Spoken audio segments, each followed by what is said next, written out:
From LPM, Louisville Public Media. Support for LPM podcasts comes from the Eye Care Institute and Butchertown Clinical Trials, where they strive for diversity, equity, and inclusion within their staff, patients, and clinical trial participants. To learn more, visit butchertown.clinic. I'm a Jew from Kentucky, that's what I am. The good Lord foresaw it with his infinite plan. Shalom, y'all. I'm Rabbi Shani Abramson. And I am Rabbi Ben Fried. And welcome to the Bluegrass Schmooze. On this episode, you'll hear Louisville Mayor Craig Greenberg and Mayor for Life, Jerry Abramson, like you've never heard them before, together, and talking about how their identity as Jews shapes their leadership. And we'll even get their controversial answers to the perennial question, latkes or hamantashen. But first, there's a lot to talk about this month in Judaism. It's high holiday season, and you won't want to miss it. That's all coming up on this, our premiere episode of the Bluegrass Schmooze. Forever a Jew with Kentucky, my home.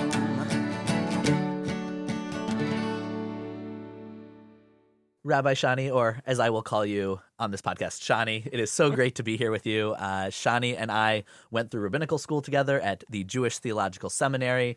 We lived in Israel together. We graduated the same year, and we ended up at synagogues an hour away from each other in Louisville and in Lexington. I am at Knesset Israel Synagogue in Louisville. And I'm at Ohave Zion Synagogue in Lexington. And we both love being in Kentucky. And it's really exciting to be here, and it's exciting to be here with you and to embark on this journey. Thanks, Ben. So let's talk a little bit about why this podcast. I think, Ben, I don't want to speak for you, but when we both moved here, I think we were both pleasantly surprised to find that the Jewish communities in Louisville and Lexington are thriving. The Jewish people in both of these cities are so committed to their Jewish communities. They're hungry for Jewish education and Jewish knowledge. Absolutely. But I think what I certainly found was that, Jews in other parts of the state don't necessarily know, or even Jews in Lexington and Louisville don't necessarily know that there are Jews in other parts of Kentucky. And I know that when we were both interviewing for jobs and after we accepted these positions, a lot of our friends and mentors and colleagues in New York said, "What do you mean there are Jews in Kentucky?" Absolutely. And so it was such a nice, gratifying surprise, but I think also a really important piece of our work and our sense of dedication to these communities that actually there are people here. There are Jews here. There are Jewish communities. And so we're really excited to sort of highlight those communities and Jewish people around the state to show people outside of the state of Kentucky that Jewish life is alive and well here in the Bluegrass. And also to teach people in the state of Kentucky, both Jewish and people who are not, a little bit more about Judaism. Especially, and I think that one of the experiences that I've had is both from Jews in my congregation and just from other folks is that there's just a real lack of knowledge around Judaism from folks who aren't Jewish here in Kentucky. That's not necessarily that there's anti-Semitism or antipathy towards Jews. They don't dislike Jews. They just don't really know much about what we do or really know many Jews. That I've met with a lot of folks on the street or in other places who just have questions about what is Judaism? What holidays do you celebrate? What do you mean you don't believe the same things I believe? We're all you have half of our Bible. Doesn't this, work? And so I think that one of the things that I'm really excited about in this podcast is, in addition to telling the stories of Jewish Kentuckians, also just telling the Jewish story to Kentuckians. And I think it's this really amazing opportunity to do both of those. This is going to be a monthly podcast. It's going to come out every month right around Rosh Chodesh, which if you don't know what that is, keep listening. So it's going to come out right around the first of every Jewish month. And each month we're going to have a few segments. We're going to have This Month in Judaism, where we'll talk about what's going on the Jewish calendar. What are we reading from in the Torah? What are the different things that are happening that Jews care about during this month that happen every year? And then the best part of the podcast will be our interviews with Kentuckians, with Jewish Kentuckians, some of whom have lived in Kentucky their whole lives, some of whom are newer to Kentucky, some of whom maybe lived here and moved away, but all of whom have deep, deep roots here in the Bluegrass State and in their Judaism. And then, of course, we will end every episode with our L'chaim of the month, our opportunity to cheers to a person or organization or idea that we are really excited about that month. And we hope that you will all join us for this schmooze journey. We're so glad you're here, and get your bourbon ready.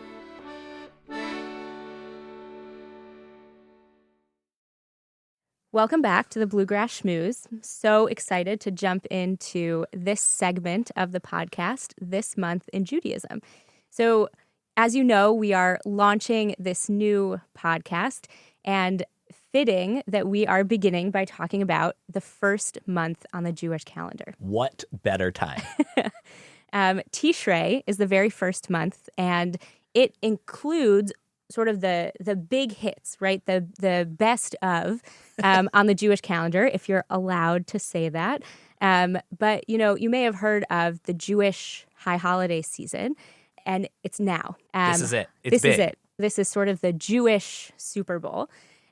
We got Rosh Hashanah, Yom Kippur, Sukkot, Simchat Torah. Shani, that is a lot of Hebrew. It's a lot of Hebrew. You're right. So thank you. Let me go through it and explain a little bit more. Rosh Hashanah, the Jewish New Year. Yom Kippur, the Day of Atonement. Sukkot, our festival of harvest and booths and mandatory camping. Mandatory camping. And then Simchat Torah to close it all out. This extraordinary celebration of the Torah. We complete our yearly cycle of reading through the entire Torah, the entire 5 books of Moses, and then we start all over again. And one thing that is challenging at times about the high holidays is that for those who don't work in the Jewish world, there are lots of holidays, lots of days that you potentially have to take off of work.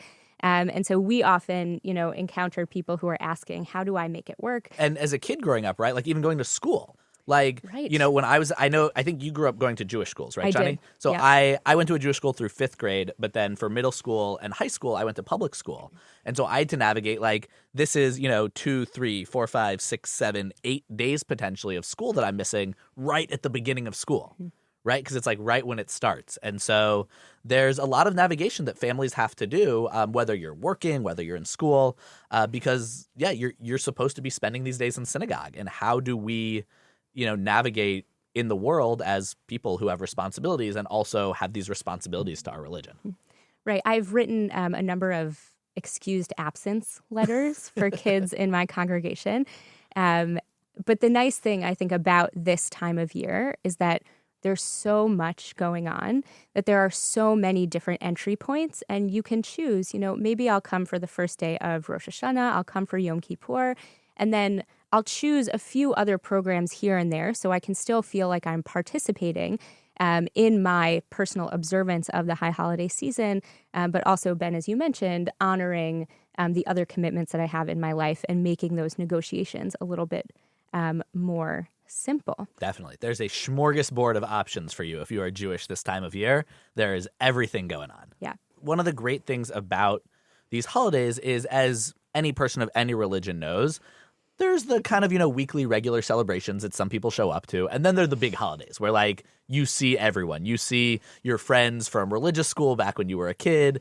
You see, the whole congregation really shows out. And one of the things I love about the high holidays, these holidays that everyone shows up for, in the same way that, I've attended Christian services, and there's a difference between just going on a regular Sunday and, like, going to Christmas, right? Like, it feels full. It feels exciting that there's a vibrancy and an energy in the air.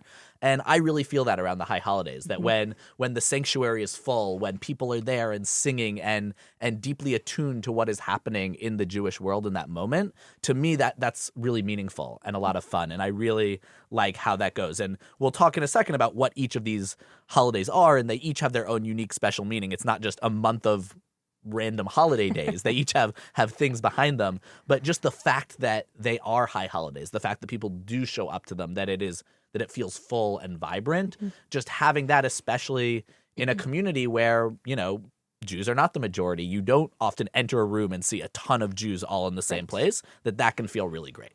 Yeah, let's talk a little bit about each of these holidays. Let's run through them. All right, so Rosh Hashanah in Hebrew literally means the head of the year. This is the Jewish New Year.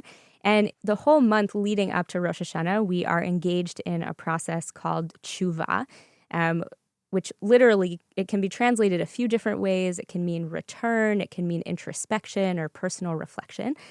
And during this season, we are engaged in a deep, personal, intimate process of thinking about who we are, thinking about the ways in which we may have missed the mark during the course of the year, how we may have hurt the people in our lives, the sins we may have committed against God, and maybe even the ways that we've personally failed ourselves. And so we arrive at Rosh Hashanah, and we both individually and personally and privately, but also communally, are engaged in a beautiful collective exercise of asking for forgiveness, both from people in our community and also from God. What I love about Rosh Hashanah is that we are both celebrating the anniversary of the creation of the world, right? That this is happy birthday world. This is our new year. This is all that. And it's also all about us. Mm-hmm. That it has this both the majesty and the personal at the same time. And absolutely, a lot of people, as you said, might not show up every week, might be there, for the high holidays. But to me, I often, when I talk with my community, I say that if, the high holidays are the Super Bowl, then you don't show up without practicing. You don't show up without playing all the games. You don't show up without warming up. Last year, I was actually recovering from ACL surgery during the high holidays. And I told people, this is what happens when you don't warm up before you play the game. And so if we're going to be asking for forgiveness, if we're going to be doing introspection, you can't just show up on one day and expect it to be the most meaningful day of your life. You have to have been thinking about it beforehand. You have to have been doing that work, doing that preparatory work. And so I think that is really important, as you said. And we get to Rosh Hashanah, and it is this big day. It's celebratory. We blow the shofar, the ram's horn that is kind of supposed to be this alarm clock that wakes us up in case we weren't paying attention yet. We play these loud blasts, and then according to our tradition, we are written by God into, hopefully, the book of life. And so a common greeting on Rosh Hashanah is Shana Tova, which means a good year, often umetuka, and may it be sweet, tikatevu, that you may be written.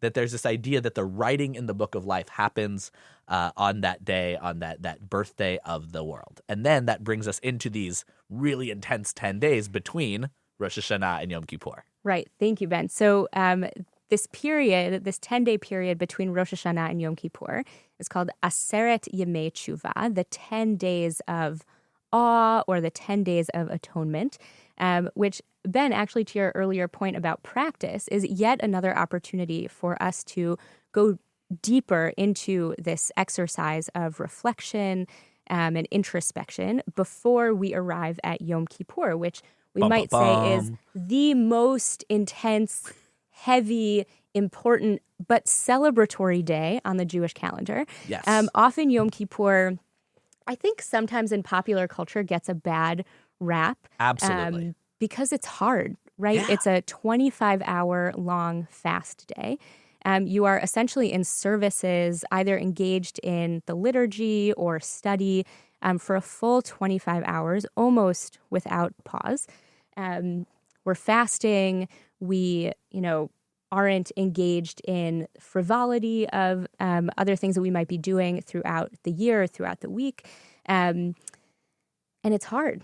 Yeah. It's hard. It's really tough. And especially if you are up there. I know last year on Yom Kippur, during the middle of the morning service, I found myself getting really sick. I don't know what happened.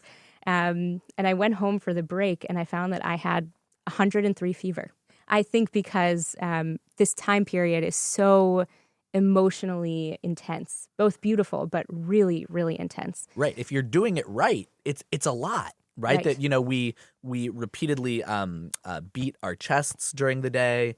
We talk about all of the things that we have done wrong, right? Like we're focusing on all of those mistakes that we've made, not yes, in a little bit of self-flagellation, but also with the idea that we've made mistakes. We're here to, admit that. And then we can move forward, that we can do better next time. That this word tshuva that we keep coming back to of return or repentance, the idea, one of the great rabbis, Maimonides, who's known as the Rambam, he said, when is it that you know that you have done complete tshuva, that you've done complete repentance? It's when you're faced with that same, opportunity to mess up again and you do it right the next time. That there's always this idea of improvement, of getting better.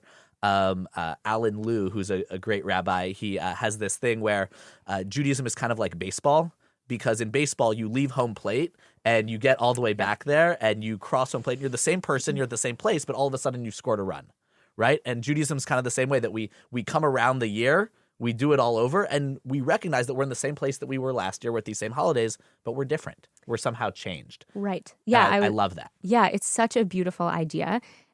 So inspiring and deep. And I was actually going to add that Rabbi Joseph Soloveitchik, who's one of the founders of the modern Orthodox movement, talks about tshuva as a circle. Yes. Even as we are progressing and changing and growing, what we are ultimately doing is returning back to ourselves, returning home, returning back to the most essential parts of who we are. And one of the centerpieces of the Yom Kippur liturgy, as you made reference to, Ben, is confession, both public confession, communal, collective confession, and personal, individual confession. And again, there's this beautiful interplay. I'm standing there, maybe wearing my kittel, which is a white robe that many people choose to wear during Rosh Hashanah and Yom Kippur, as a way to sort of reflect angelic nature, closeness to the divine, purity, innocence, and this hope that we can improve. I'm standing there having this really intensive, hopefully spiritual prayer experience. And I'm confessing, I'm praying, I'm reflecting on all of the things that I missed the mark on and want to do better in the new year. But I am surrounded by a community of people who are doing the same thing. And so I actually just got chills thinking about that. Yeah. The spiritual work that we're called to do during this time of year is very intense, but it's actually, I think, made easier by the fact that, if you look around a sanctuary, everyone else is engaged in a similar sort of exercise, and you don't feel alone. And part of that also is that during especially those 10 days between Rosh Hashanah and Yom Kippur, what a lot of people will do, because there's an idea, right, that we miss the mark in all sorts of ways. We might miss the mark as Jews by not coming to services enough, or not eating kosher, or doing all sorts of things that are kind of between us and God. And then we also miss the mark between us and other people. Maybe we spread a rumor. Maybe we spoke badly about someone. Maybe we hurt someone in some way. And there's an idea in Judaism that God cannot forgive us for any of those things unless the person who we hurt forgives us. So during those 10 days between Rosh Hashanah and Yom Kippur, you see a lot of people going to people and saying, hey, you know that thing that I did to you that now we haven't spoken in 6 months? I'm really sorry. Like, let's push reset. Let's return to the relationship that we had. And so it's this amazing opportunity that we have built into our calendar to repair relationships, to build bridges between people, and to not just rely on God to forgive us, but remembering the humanity there too. So if the whole community has engaged in that, then not only is everyone together, recognizing the places they've missed the mark, but they've also already healed whatever things were going on between them. So you're really coming together as this beautiful, united community, like deeply invested in all being better versions of ourselves, which is awesome in my Beautiful. opinion. Yeah, and one thing, I always thought this was kind of funny, and for a long time participated in this as well. When I was in high school and college at this time of year, I remember getting, and Ben, I'm sure this was the case for you too, like dozens of mass texts. It was clear that they were mass texts. Yep. Someone would say, it's Rosh Hashanah or Yom Kippur is coming up, and if I've done anything to hurt you in the past year, just know that I'm sorry and please forgive me. Then it became like public Facebook posts, right? Like I know I may have hurt you in the past year, and then I would always be amused when people would like it. It's like, are they saying that they've hurt that person in the past year and they're forgiven? What's going on here? But yes. And I always, on the one hand, it's so effective, right? You can reach so many people at once. But it always felt a little bit disingenuous to me. And I want to just encourage and, again, offer an invitation to our listeners that, we all have people to whom we owe an apology or whom we, have maybe been on the outs with. Whether you're Jewish or not. Yeah, right. This is not unique to us. This is universal. And I just want to encourage you to maybe pick up the phone. Try to get in touch. Try to repair whatever rupture has occurred in your relationship. Do it in a way that is genuine, that actually results in the repair of a relationship and not just, sort of empty words that get passed through a cell phone screen.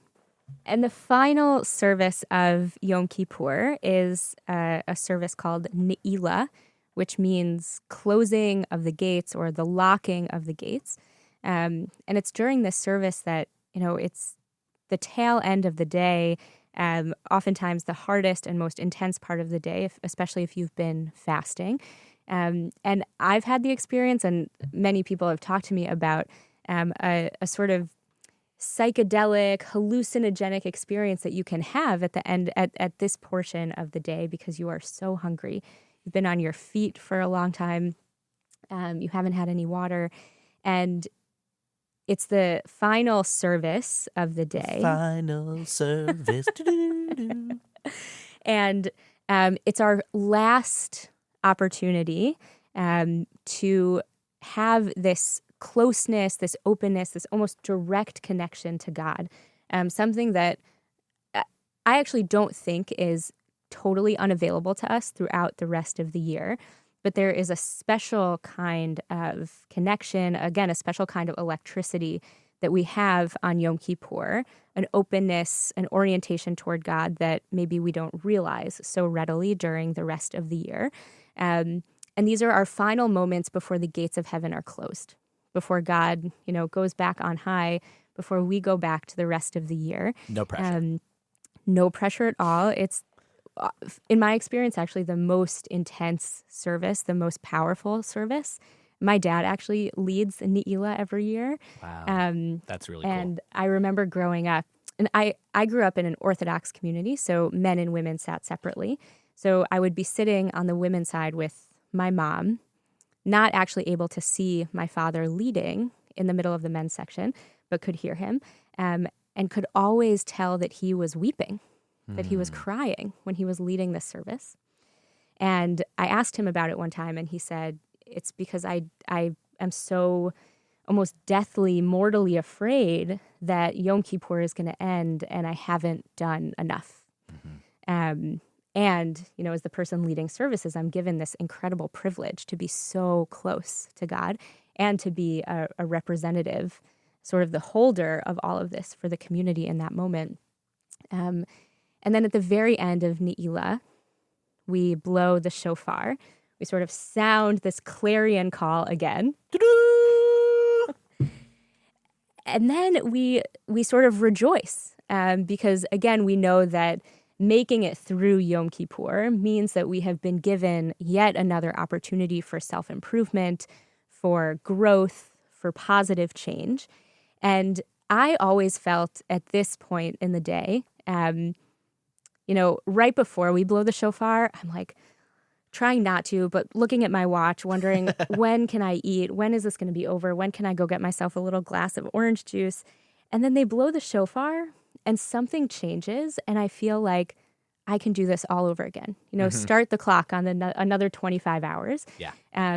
Because there's just a mental shift that suddenly so much feels possible after a long day of intensity. Yeah, they write that in the period of the Second Temple, there was actually like a thread that they would hang off of the temple door that was crimson.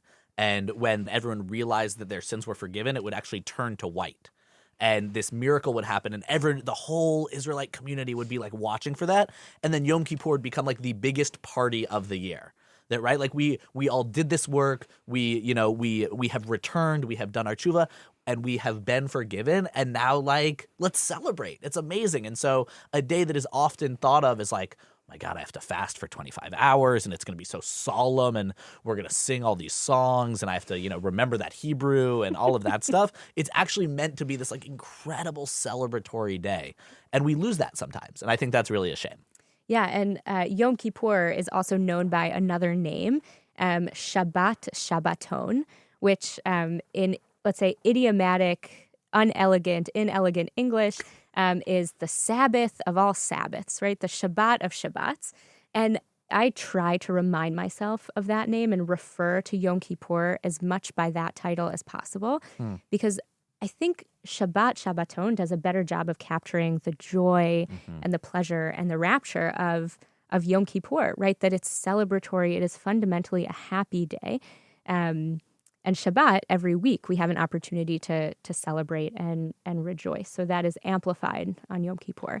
And if you want to learn more about Shabbat, we're going to be talking about it next month because there are no more high holidays. So tune in then for that. Quick plug. And then we're on to Sukkot, 5 days later. It's like, all right, you've done Yom Kippur. Now build a temporary structure in your backyard that will stand for a week and that you can live in. Surprise. Surprise. And I know that this month in Judaism has gone on really long this month, and maybe we won't focus so much on the intricacies of Sukkot, and we'll leave that for season 2, episode 1, when we come back around next year. But Sukkot is this really amazing holiday in which it's a traditional harvest holiday. There was a bringing of first fruits as part of it to the temple in Jerusalem. And it also, we live in these structures outside. They have to be temporary. You have to be able to see the stars through the roofs, and the roofs of the structures have to be made with natural material. So people use bamboo mats. People use branches that they cut off trees in their yards. And you have this beautiful kind of open structure. And the idea is that these are similar to the structures that our ancestors lived in when they were wandering in the desert. And so we have this beautiful thing that is both a callback to our time, however many thousand years ago when they were wandering from Egypt to the land of Israel. And we are forced to be in these temporary structures that are, you can see the stars, the rain can come in. It doesn't feel totally safe in a way. In order to remind us that we are under a larger sukkah, we say Sukkot Shalom, this sukkah of peace, God's kind of structure over us, that we may think that we live in these really comfortable houses, right? That, I'm always reminded of the Three Little Pigs story around Sukkot, right? Because you have, the house of straw, the house of sticks, and the house of bricks. And everyone wants to be in the house of bricks, right? Because it's sturdy, it's strong, the wolf can't blow it down. And Sukkot actually makes you get out of the house of bricks. It makes you get out of your comfort zone. It makes you get out of your house. And you go into this more temporary structure where you are exposed to the elements, where you are forced to be reminded that everything that we have is a little bit temporary, that everything that we have can go away. And that what's left are the people who are there with you, are your family, are your friends, are your community, and God's protection and God looking out for us. Now, to be fair, on Sukkot, if it rains really heavily, if it's really bad weather, you are allowed to go inside. Just for the record, this is not a super torture yourself holiday. But there's this idea that if it is a little uncomfortable, you should be out there. You should be out there. That's part of what this holiday is about. Yeah, one of my sort of most present memories from childhood celebrating Sukkot, I grew up in Chicago, and Ben, I'm sure this was true for you too. It was always freezing. So cold. Especially when we had to eat dinner. Mm-hmm. And I just remember we would go out, we would be all bundled up in our winter coats and sitting around the table trying to enjoy our dinner in the sukkah. Did you sleep in the sukkah in Chicago? So no, I never did. But I was going to say that many people have the custom to sleep in the sukkah also, to really treat it as a home for the full week. Did you ever sleep in the sukkah? I would. So I was in Michigan, and it was also quite cold usually on Sukkot. I would try to sleep out there one night a year. I was like, I can't do all 7 nights, but one night. And my sisters and I, we'd do it together. We'd get in our sleeping bags. We'd, get really as cozy as we can. And then without fail, at 3 or 4 in the morning, one of us would wake up and be so cold and go inside. And then the next person would wake up and see that they're, oh, my sister's already gone inside. I'm going to go inside. And then one of us would wake up and be the last person in the sukkah and be like, wait, where'd everybody go? And it was, we never lasted the full night. Uh-huh. Maybe once or twice we actually lasted the whole way. So funny. I always aspired to be someone who slept in the sukkah, because to me, I think growing up, it also felt like such a deep expression of piety, but I could never do it. I could never pull it off. It was really cold. Yeah. It was your face, because the sleeping bag can only cover so much. It's just, face would get so cold. Okay, so let's sort of round out our Tishrei holidays. There's more? There are more. Oh my I know. How do rabbis do it? I don't know. Just to be totally transparent with our audience, I don't know. Somehow we do it, but not sure how. We round out the season of high holidays with, again, another joyous day called Simchat Torah, which literally means joy of the Torah. Throughout the course of the year, we read a portion of the Torah, of the 5 books of Moses, every week, every Shabbat. And on Simchat Torah, we conclude the yearly cycle of Torah reading. And so what we do is we celebrate finishing this actually really monumental project, right? Week after week, we are committed to showing up in synagogue, wherever that might be, and reading stories from our past, from our Jewish history, our biblical heritage. And we celebrate that by reading the very end of the book of Deuteronomy, and then beginning again that same night by reading the very beginning of the book of Genesis. So we literally with our reading, but also symbolically complete the whole cycle of the year.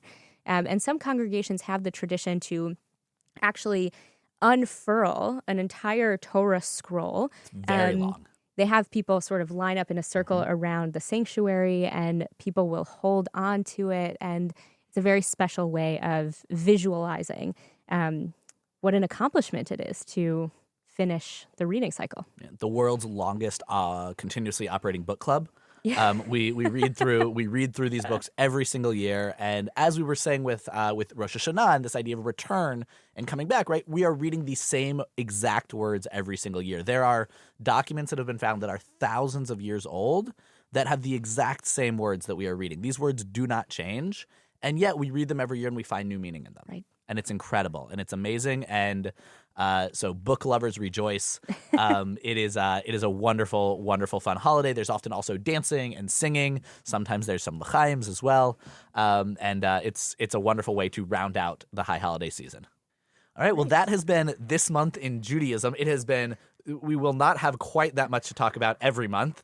We'll be right back in a moment, so stick with us to hear our conversation with Louisville Mayor Craig Greenberg and Mayor for Life Jerry Abramson, recorded live at Knesset Israel.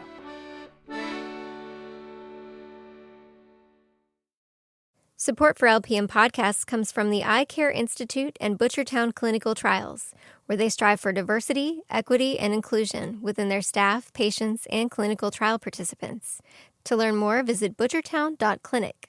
This podcast is sponsored by Talkspace. You know when you're really stressed or not feeling so great about your life or about yourself? Talking to someone who understands can really help. But who is that person? How do you find them? Where do you even start? Talkspace. Talkspace makes it easy to get the support you need. With Talkspace, you can go online, answer a few questions about your preferences, and be matched with a therapist. And because you'll meet your therapist online, you don't have to take time off work or arrange childcare. You'll meet on your schedule, wherever you feel most at ease. If you're depressed, stressed, struggling with a relationship, or if you want some counseling for you and your partner, or just need a little extra one-on-one support, Talkspace is here for you. Plus, Talkspace works with most major insurers, and most insured members only pay a $25 copay or less. No insurance, no problem. Now get $80 off of your first month with promo code SPACE80 when you go to Talkspace.com. Match with a licensed therapist today at Talkspace.com. Save $80 with code SPACE80 at Talkspace.com.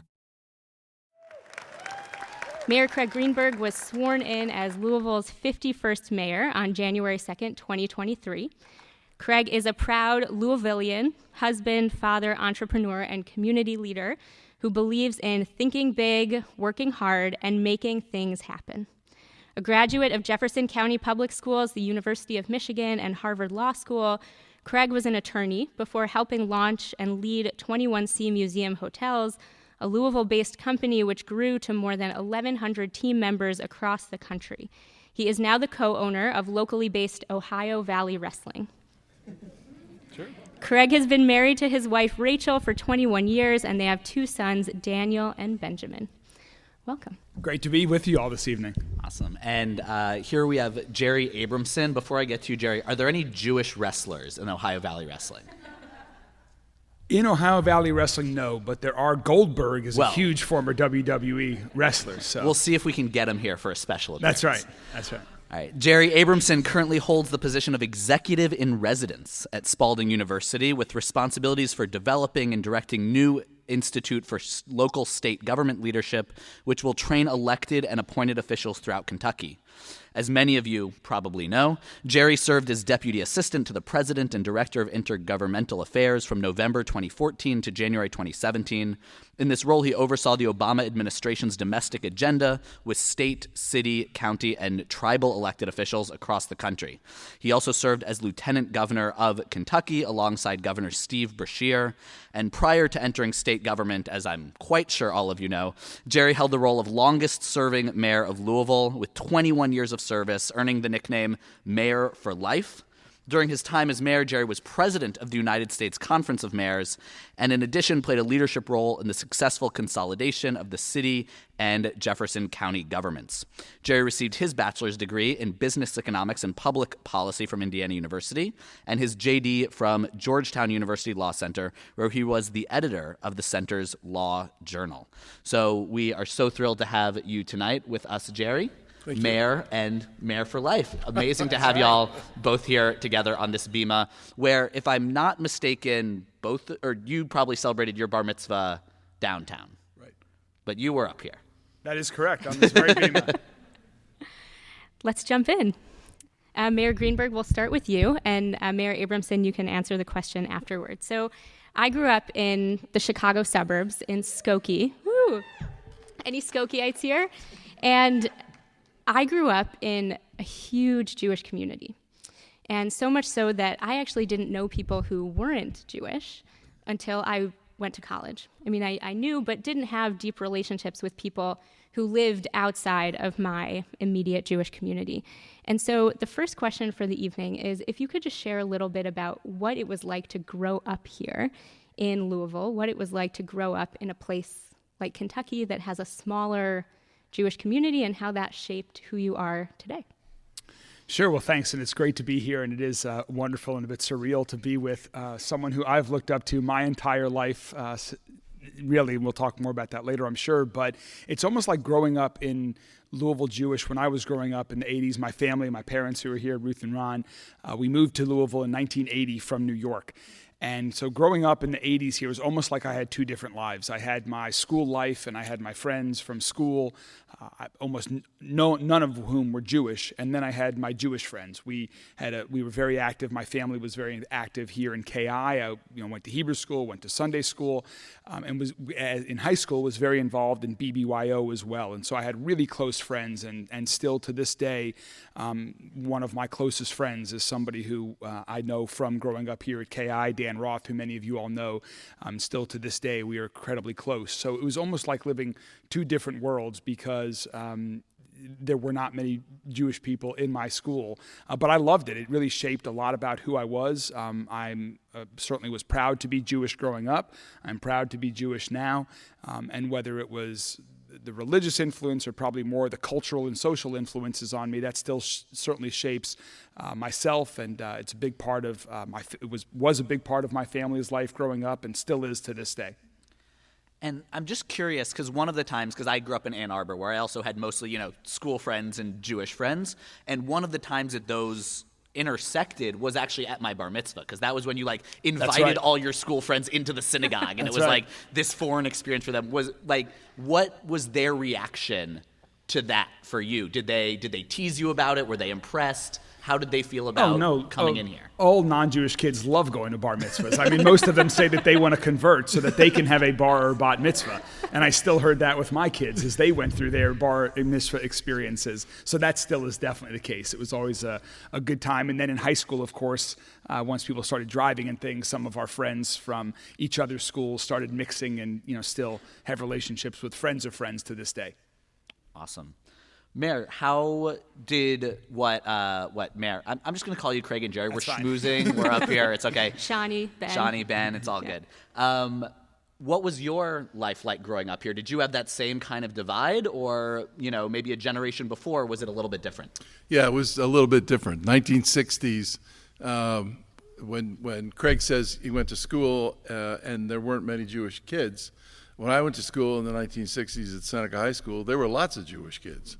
Lots of Jewish kids. And the AZA and BBG chapters at the Jewish Community Center were the reason for us to exist, literally. We did everything after school at the center. We had friends, acquaintances. I mean, I played in the marching band. You knew people like that. You knew kids in class. I debated in the high school on the debate team. But our friends, the people we dated, the guys we hung out with, the events that we attended, were all around the Jewish Community Center and all around this neighborhood for the most part.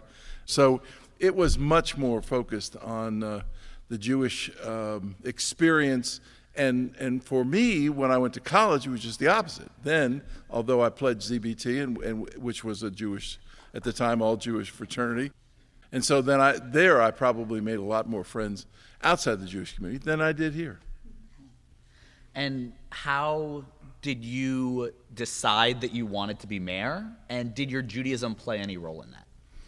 Well, you know, as you go through the experience of Hebrew school, which I'm sure we both always really enjoyed and loved, loved a great deal. Highlights of our week. Everyone of loves the week. Hebrew school. We love, For those non-Jewish listeners, it's like every Jewish kid just loves Hebrew school. Yeah, tongue in both cheeks. But you know, the focus of the concept of Tikkun Olam. You know, I was involved in a lot of things with B'nai B'rith. I was president of the local B'nai B'rith chapter. I was active in the Jewish Federation.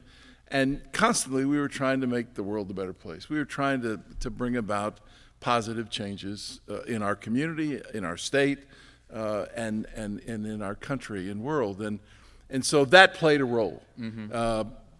What played a role for me ultimately making the decision that I wanted to go into public service was my senior year of college, was the presidential primary in the state of Indiana that Robert Kennedy ran for president. And I was chairman of the Students for Kennedy throughout the state. And I took everything pass fail, and I traveled with him around the state and introduced him at Notre Dame and Evansville College and Franklin and, you know, Purdue, et cetera.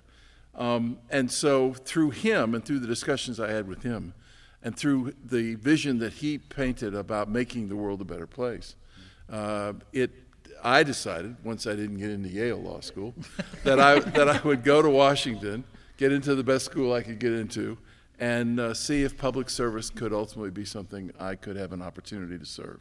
Well, I can see you chomping at the bit on this one, Craig. Well, I also, there was somebody who really, I think, inspired me to get involved in politics, just like Jerry was talking about. The difference for me is that individual happens to be sitting right next to me. And it was, I mean, this is a true story that I did not share until, I shared it with Jerry, but I did not share it publicly until on my inauguration on January 2nd of this day, when I publicly shared this story, that in my 8th grade Hebrew school class, Rabbi Miles, Jerry's brother-in-law, was my teacher, who's here with us tonight. Hello, Rabbi. We took a field trip. In our 8th grade was an optional Hebrew school year for us, and so it was a small class, and we went on a field trip to then the new mayor's of Louisville's office. And so we went down to see Mayor Abramson, and really that visit truly inspired me. And Jerry's enthusiasm, his energy, his creativity, his love for Louisville, a city that I was still young but really starting to fall in love with, and everything that he stood for, and it really was an inspiration to me to think about not just a life of public service, but really being mayor of Louisville.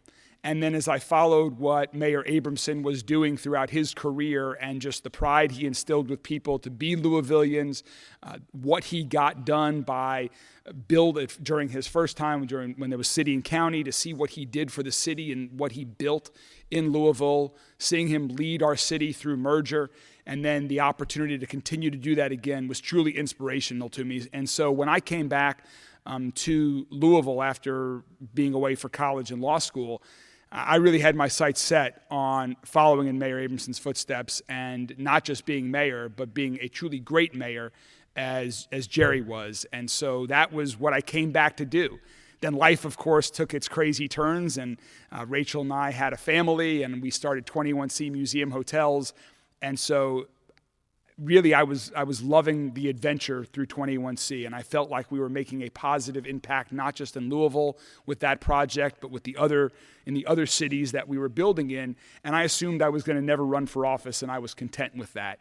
And then, again, life changes again, and my frustrations with the city after Jerry was no longer mayor started to build, and I really looked back on that inspiration and said, I'm going to go for it. And so that's part of why it is so surreal for me to be here today in KI, where we both went to synagogue. We both sat over in this section over here for many, many years together. And for the record, the section he pointed to is the chatty section. That is true. During the high holidays. Let the record reflect. That is very true. So it's, but it truly is an honor to be mayor now, and I continue to take inspiration from Mayor Abramson's career.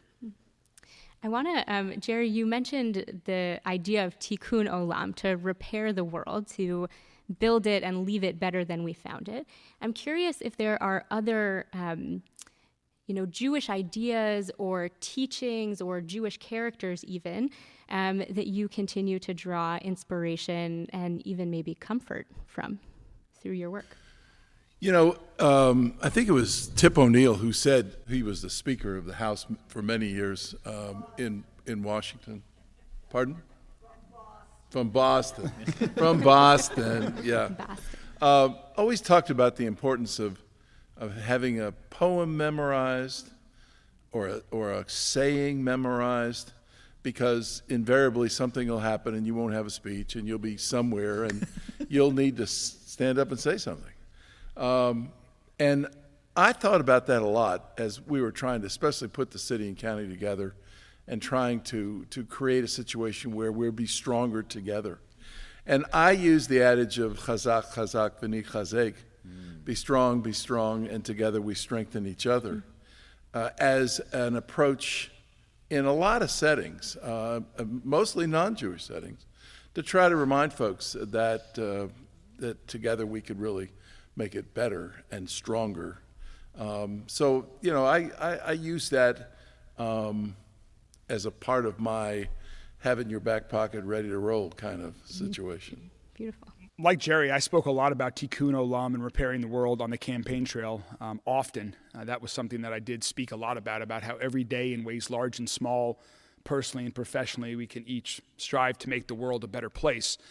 The other thing that I talked about a lot, which, I might not have talked about it as much, but it certainly was with me as much, was the opening line of, I can't remember if it was my Torah portion or my half-Torah portion, Shof team, but it was... Torah, okay. Thank you, Rabbi. It was Tzedek, Tzedek, Tirdof, justice, justice shall you pursue. And particularly when I started my campaign for mayor, I was thinking about it in 2020, filed to run in 2021, given where we were then and where we still are as a city and as a country. Justice, justice shall you pursue is such an important lens with which I think all public officials, all people should be thinking about as they're making decisions, particularly in public life. And so that is something that I think about a lot, and certainly something that I do talk about as well. So one of the things about being public figures in a place like Kentucky and being really, I think, beautifully publicly Jewish figures, that you both, you talk about chazak v'nit chazek and tikkun olam and tzedek tzedek tirdof. When I heard you talk about that on the campaign trail, I was really proud as a local rabbi to hear you speak about your bar mitzvah on the campaign trail. Did you ever face any pushback, any either actual anti-Semitism or people who were concerned that you were being too Jewish and that kind of asked you to dial that back? Did that ever come up either while campaigning or during your time as mayor? I was mayor a long time, and but I only had one instance. Okay. And it was during the first campaign in 1985. You were probably in elementary school, Rabbi. Sure. I'm giving you the benefit of the doubt. Yeah, I was definitely born. I was in a neighborhood, pretty rough neighborhood. Well, they had what we used to call on Bardstown Road the Bambi Walk. I don't know if anybody's ever heard of the Bambi Walk, but there is a Bambi restaurant where you go and have a beer, and then you walk up Bardstown Road, and you have a beer at each location that you stop at, and that's called the Bambi Walk. And I got to it about the 9th or 10th bar. And I walked in. The fellow who was driving me so I could jump out, etc., happened to be an African American. So we had an African American and a Jewish guy walking into a bar with people who, from a very, very rough neighborhood, who had at least 10 beers. We went out the side door very quickly, jumped in the car, and left immediately. It was reasonably unpleasant, but it's the only time it ever happened. Wow. And it's the only time it ever happened. I was very fortunate. Yeah. What about you, Craig? Unfortunately, I have had, particularly on the campaign trail, I can't think of any incidents since being mayor, but of course I've only been mayor for a whopping 8 months now. But on the campaign trail. Only 20 years to go. That's right. Well, I'm not looking to break that record, that's for sure. Unfortunately, on the campaign trail, though, I did experience it, both either personally or even more so on social media these days, where it's a very different place than the real world, and what people say and what they do is certainly not pleasant often, both with words as well as with images. Everything from horns and flames and pictures of me with horns and flames behind me and money bags and every other stereotypical Jewish trope that you can think of were out there, and some bad things were said. There were certainly some actions that may or may not have been caused by anti-Semitism, but mostly though we just ignored them. We did not engage at all, did not give anyone the time of day on that. What's worse for me, just as a parent, is my kids at school, and some anti-Semitic comments that they experienced either directly in school from other kids, or our kids play online video games these days when lots of people are playing the same game, and some people go to your school, some people might not. So they've had some unfortunate experiences where certainly we tried to make positive learning experiences. But what I will say is my observation of not just being in public life now, but my experience here in Louisville over the past decade, is that when there is anti-Semitism that is shown, when there is hate or discrimination that is shown, particularly violent acts or vandalism type of acts, our city truly rallies together. I can think about I believe it was 2018, when there was the attack at the synagogue in Pittsburgh, and there was a community rally on the front steps of the JCC. It was not just Jewish people. It was people from all over the community that were rallying together to say, we are not going to stand for this. When mosques have been vandalized in our city, oftentimes it's Jewish leaders who are the first ones to offer, how can we help? And so to me, that's what I take inspiration in, is from knowing that the 99.9% of people in our city truly love one another, they care about one another, they do not tolerate hate, discrimination, racism, or anti-Semitism of any sort. And I know that when I have spoken I've spoken in a lot more churches than I have synagogues in my short political career. When I talk about being Jewish, and when we talk about Tikkun Olam or Tzedek Tzedek Tirdof, there is truly an outpouring of support from people of other faiths, I think in part because we are people of faith, and while it might be different faiths, that is something that we have in common.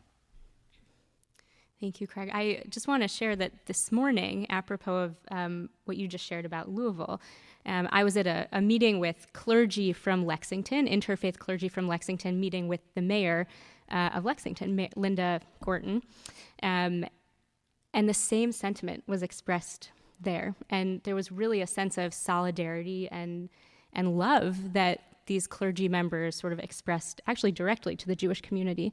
And it's really heartening to know that in places like Louisville, like Lexington, that kind of community support exists, and that it's something that we should feel really proud of. And I'm grateful to both of you for being leaders and role models in that regard. And just one other thing is that one powerful moment, at least for me, came out of that 2018 rally on, I think that was when it was, on the JCC, which was Sadiqa Reynolds, who was then the CEO of the Louisville Urban League. She was one of the speakers that day. And she said something to the effect, far more eloquently than this, but she said something to the effect of, I am standing here with you and your community today, and I hope that you will stand with me and my community when we experience acts of racism. And I thought that was very powerful. I thought that was a very appropriate thing to say. And I continue to think about that to this day, about how it is important that we as Jewish people help others who have experienced other types of discrimination, or to really focus the efforts of government and civic action into communities that are truly where they are today because of generations of discrimination and discriminatory policies. I wanted to ask, so just as you beautifully just said, Craig, as public officials, as public servants, as rabbis, and actually as Jews in Jewish community, and particularly in smaller Jewish communities, we are sort of called to stand in the breach when something happens to our community, but to the wider community too. And I'm curious, and this is a big question, but if there's ever been an encounter, if you've ever had an encounter with someone where you were able to teach about Judaism or your particular experience of Judaism in a way that transformed a relationship or transformed a moment from maybe being potentially hateful or stereotypical or just ignorant into something that was more of a relationship of connection and understanding. Well, one that comes to mind is really relates back to also Tzedek Tir Dof. I was meeting with, this is before we really knew each other well. I was not yet mayor. It was the early part of my campaign. I was going around the city meeting with people from every neighborhood, as Jerry inspired me to do, to take 6 packs of beer to a lot of different meetings and houses and go to every neighborhood around the city. I tried to do that. I did not have a 6-pack of beer at this meeting because it was with Dr. Cosby, who is the senior pastor at St. Stephen's Church and the president of Simmons College. But I was meeting him for one of the first times I had met with him, and I was talking about Tzedek Tir Dof. And his observation in response to that was that that is from Deuteronomy 16:19 to 20. And he was very focused at the time. This was around the time that the New York Times had published a book about 1619 and 400 years of slavery in America. And he really put a connection together between this Torah portion that I was citing as a Jewish person and the history of him and his people in America, and how it really intertwines through Deuteronomy 16:19 to 20. So our relationship flourished since then, and I really think it was that part of it is because of that moment where we uniquely bonded over something that we had in common that we both thought about in different ways following that conversation. I think I tried to at a different time, and you're so right about social media. I mean, we didn't have it, and that's just fine. Yes, you're very lucky. But I tried to use the fact that I was Jewish to expose the community to Judaism. When we used to have a Sunday magazine section in the Courier-Journal, they did a whole thing on me as before I was mayor, coming into being mayor, and they came out to my sister's home and my brother-in-law, and they did a cover with a picture of us, because every Friday night we had Shabbos dinner together with the family and my folks, and we also, when I became mayor, all the other mayors for many, many years had a Catholic mass, red cap mass, before they were sworn in. So they would go to the cathedral, then they would walk to wherever, from there to wherever the inauguration was going to, or the swearing in was going to take place at the old city hall. And so they had always gone there. And so here I was, the first Jewish guy, and the question is, what do I do? Well, we came here. We had that Shabbos service here. And I can remember standing at that door over there. I can remember the guy who ended up being very helpful to me in the administration. He walked to the door, and then he stopped. And I said, "Charles, it's okay. You can come in." And he said, "Are you sure?" I said, "Yeah, I'm sure." And he was, probably a 40-year-old man. And he jumped both feet into the synagogue, and he looked around and said, "Well, you didn't turn to salt, so everything's looking good." So I just tried as best I could to to make sure folks understood that I was Jewish, what that meant to be Jewish, the traditions of Judaism. Obviously, my staff, learned because I wasn't there for Rosh Hashanah and I wasn't there for Yom Kippur. But, I chaired the Federation campaign one year, co-chaired it with a guy named Mason Rudd, alav Shalom, and we had our Federation campaign meetings in the mayor's office. And one of my staff, Maura Temis, was on the CRC committee, the Community Relations Committee, and they used the conference room in the mayor's office for their meetings. So we exposed a lot of people who were in that area to the fact that this is what Judaism is about. These are the holidays. These are the kinds of social and philanthropic activities we're involved in, etc. So I guess I took it more as my opportunity to sort of spread the word. Yeah. So speaking of Rosh Hashanah and Yom Kippur, which you just mentioned, this podcast episode is going to be for Tishrei, the month when we have the high holidays, when we have all these things. So clearly you two both grew up sitting in the chatty section here at Knesset Israel. But do you have any high holiday memories that stick out, whether they're in the sanctuary or, you always used to go to someone's house for lunch or different things? Is there some memory of Rosh Hashanah or Yom Kippur that when you hear about those holidays that sticks out? Well, I go back, again, a little further than the mayor. In the late 50s and 60s, when we were down on Floyd Street, on Jacob Street, when we would get to the point to have the prayers for those who had died, the Yizkor, all the kids would run out the front door, and we would all run down to the bowling alley, and we would meet the kids from Adat Shurin, whose synagogue was right around the corner. So just to explain, the Yizkor prayer is a memorial prayer that is said for those who have passed. And there's a tradition, or some would say a superstition, that if your parents have not passed, that you don't stay in the room for that. So it's a point in time at which during this high holiday service, when everyone is there, that all of the kids will often, or the vast majority of the kids will leave the room. And so you're saying you wouldn't just leave the room, you would go to the bowling alley. And and my father's grocery and my grandfather's grocery both was a block away, and so for the little kids in our family, and our friends' kids, Dad would open up the grocery even on Yom Kippur to give the kids something to eat, who weren't bar mitzvah or bat mitzvah. Of course, if they were, you got to fast.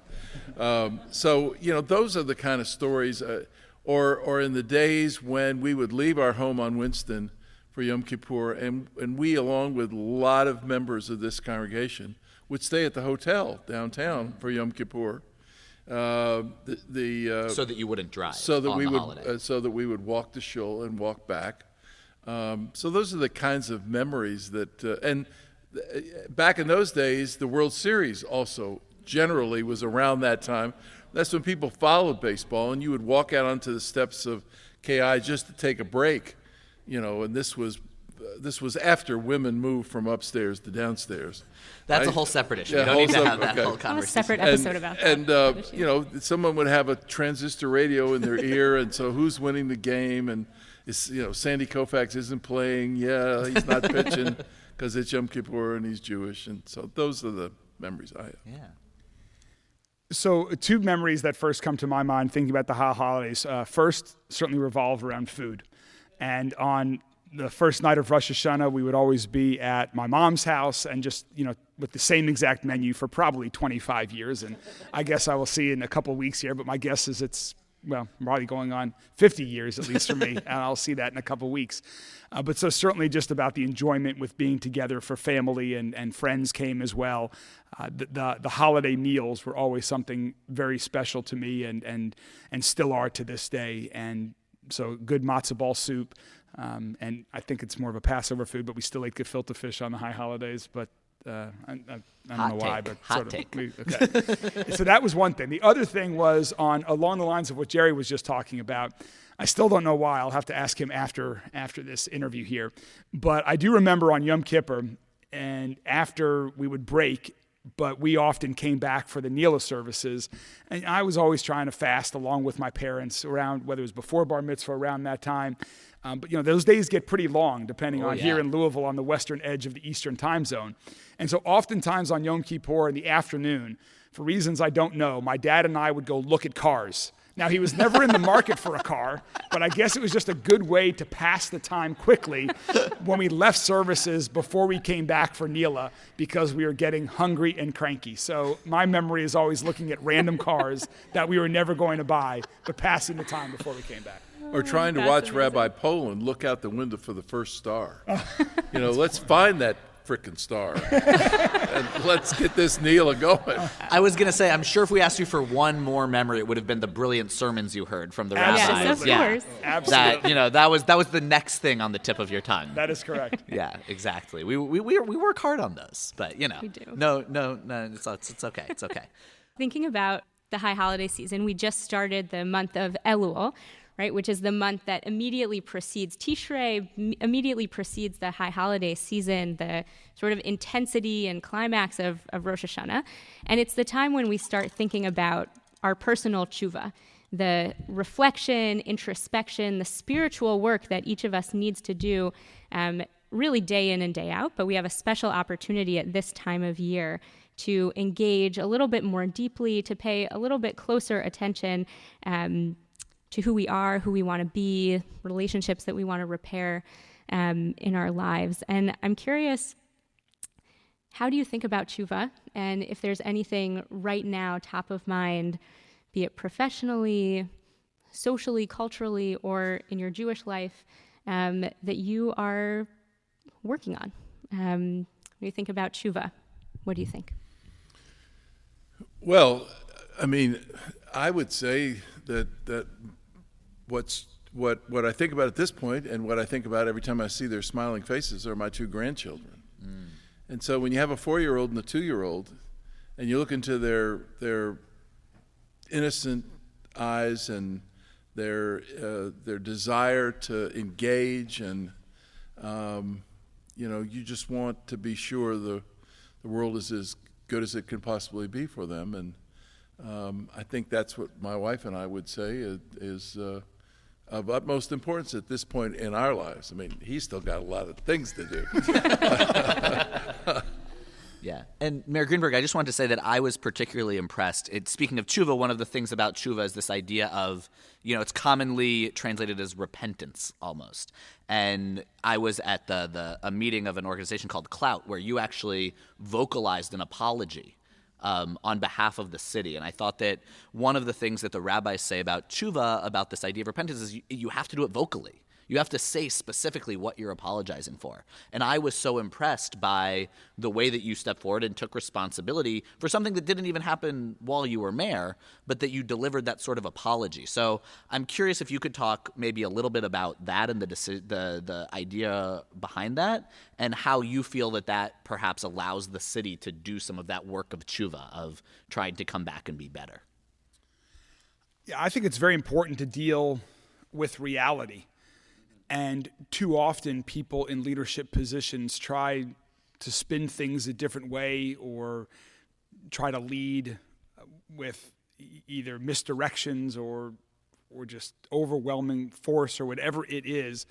But particularly when you're dealing with the issues of racism in our community, and when you're dealing with the issues of how certain people have been treated by the police over generations, not just in our city, but in others, I thought it was very important to just deal with reality. If we're ever going to truly try to have trust in the police department by every member of the community, regardless of the circumstances they were born into, regardless of the color of their skin, regardless of their socioeconomic status, I think you need to deal with reality and acknowledge that people have been harmed. And so for me, it might not have been something that had happened before, but it actually was not a difficult decision for me. What is more difficult is the work to actually now build those bridges, do the work of repairing the trust, hiring people who agree with you, and then when things happen, particularly when it comes to policing, when things happen that you wish would not have happened, either by accident or for a very bad decision, is to deal with those things in real time with speed, and just to be transparent and honest with people. And you hope that by having the right people on your team, that we will get to a place in our city where our police department is truly respected and trusted by all. I have no doubt that the overwhelming majority of people in Louisville respect police officers. They want a police department that focuses on community policing, which is engaging with religious leaders, small business owners, neighborhood leaders, formerly incarcerated individuals, to really work on preventing crime from happening in the first place, not just responding to crime. And I also firmly believe that the vast majority of those on LMPD and in law enforcement in general are in that line of work for the right reason. They want to serve. They want to protect others. They're not doing it to get rich or for any other reason. But there have been some really bad incidents in our city and in other cities, and so that's a high hurdle. And so we need to work hard every day to get to the place that I know we will get to. And I'm hopeful and optimistic with our new chief of police, with some folks that she's put in positions, with other people in our administration, by working with leaders of the black community, of parts of our city that, again, we've talked about already today, that have been discriminated against for generations, and bringing them together. I think we'll get there. Thank you. So what we're going to do here is we are going to transfer to a little bit of a lightning round where we're going to ask some very quick questions of y'all that we're just expecting quick answers from. These are our lightning round questions. We're going to ask them to every guest that we have on the show. First is your favorite Jewish holiday. Lag BaOmer. Lag BaOmer. Whoa. Nice. Out of left field. All right. And? Well, if I'm going to go that direction, I'll say Shavuot. But oh, boy. I would say Rosh Hashanah. Rosh Hashanah. All right. And keep listening to the podcast, and eventually you'll learn what Lag BaOmer is. Okay. Honey cake or apples and honey? Absolutely apples and honey. Apples and honey. Ooh, all right. Correct answer. Best Purim costume you ever wore? I honestly don't remember dressing up for Purim much. We had downtown at the show, we had Purim carnivals, and we had Purim dress competition, but I just don't remember what I did. I mean, my most vivid Purim memory is having those groggers, and inevitably they would not work, and then trying to figure out how to get those things to work when you know there's only one direction. All you got to do is spin. All right, we'll give you a pass on that. Okay, best break fast food. Yom Kippur breakfast. For me, it's a chocolate cake. Ooh. It's lox and bagels. There you go. Both good answers. Savory and sweet. There's debate there. All right. Favorite biblical character? Moses. Noah. Ooh. Okay. And our final lightning round question: Hamantashen or latkes? Hamantashen. Yeah, I do hamantashen too. Ooh, all right, double hamantashen. Fascinating. All right, well, we are getting close to time, and we want to be respectful of y'all's time. So one of the things that, besides the lightning round that we're going to do every episode, is we're going to offer a l'chaim of the month. So we have to shout out to Heaven Hill Distilleries for supplying the l'chaims of the month. And you'll be hearing from the folks at Heaven Hill in a later podcast episode. There's a really amazing Jewish connection and Jewish family to the bourbon industry that really runs through Heaven Hill. They're really amazing, and we will talk with them in a future episode. But we want to ask y'all, if you want a l'chaim, l'chaim literally means to life. It's a Jewish way of saying cheers. But you not only say cheers, but you kind of say cheers to someone or to something. You can. It's a chance to lift your glass to someone. Yeah, to lift your glass, to honor someone. And so I don't want to speak for Rabbi Abramowitz here, for Shani, but we spoke before this episode, and we said that we wanted to make our l'chaim of the month this month to Laura and to the LPM team for really helping us launch this podcast. This is something that when Shani and I both realized we were going to be in Kentucky, we said we should do stuff together. We should, do things at our synagogues. And they're like, we're kind of like an hour and a half apart. It's kind of hard to so easy. Get people to go back and forth. But we said we should do a podcast. And the fact that the folks at Louisville Public Media have trusted us and have helped support us and have really helped get this thing off the ground, we're so L'chaim. thankful. So our l'chaim of the month this month is going to go to the folks at LPM and the Podcast Hatchery. So l'chaim. Here. L'chaim.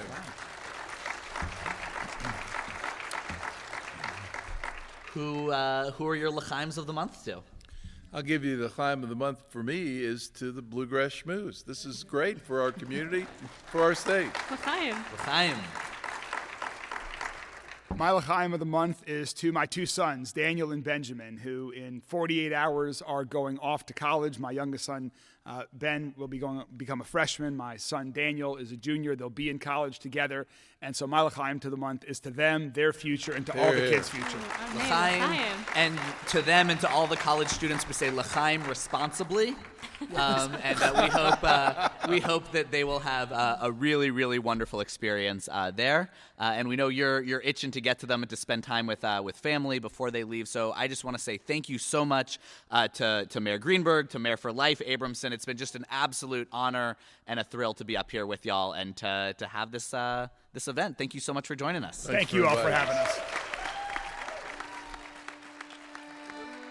The Bluegrass Schmooze is created and produced by Rabbi Shani Abramowitz and me, Rabbi Ben Fried. Our executive producer is Laura Ellis. Our opening and closing song is Jew from Kentucky, written by Dan Byrne and performed by Dan Byrne and Bridget Kalin. Special thanks to Rachel Firkins and Yonatan Yesman for coordinating our live taping event for this episode, and to Eric Matthews for engineering it. Thanks to Knesset Israel Congregation in Louisville and Ohave Zion Synagogue in Lexington for believing in two young rabbis and helping us make this podcast a reality. Our show is made possible by support from the Jewish Heritage Fund. The Bluegrass Schmooze is a part of the Louisville Public Media Podcast Incubator, with support from the Eye Care Institute's Butchertown Clinical Trials. For more information, to keep in touch, and to learn how you can help us continue this work, visit bluegrassschmooze.org.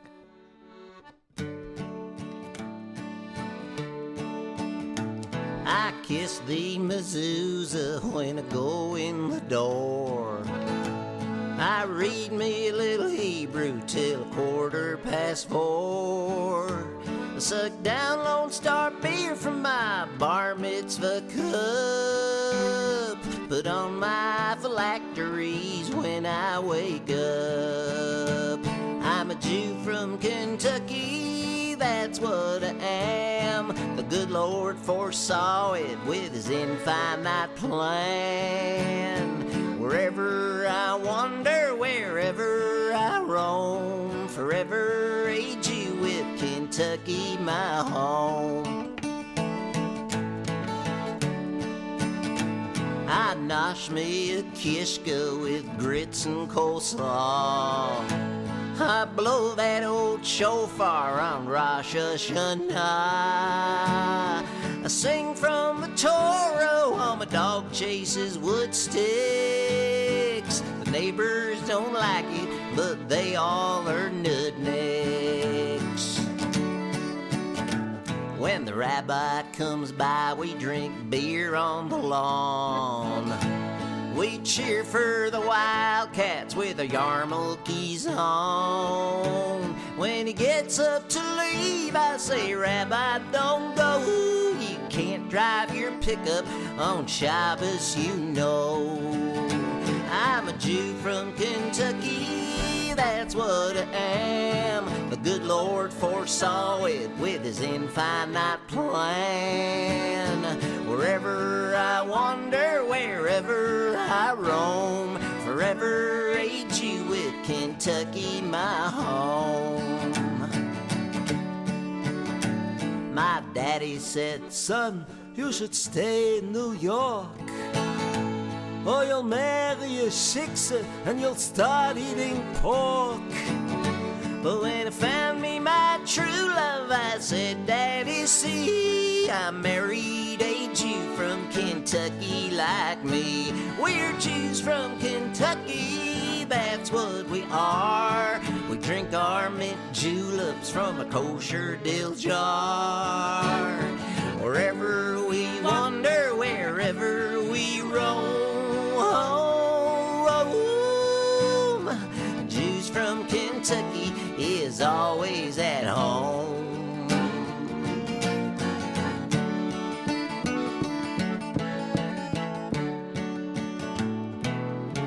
Zagazund, everybody.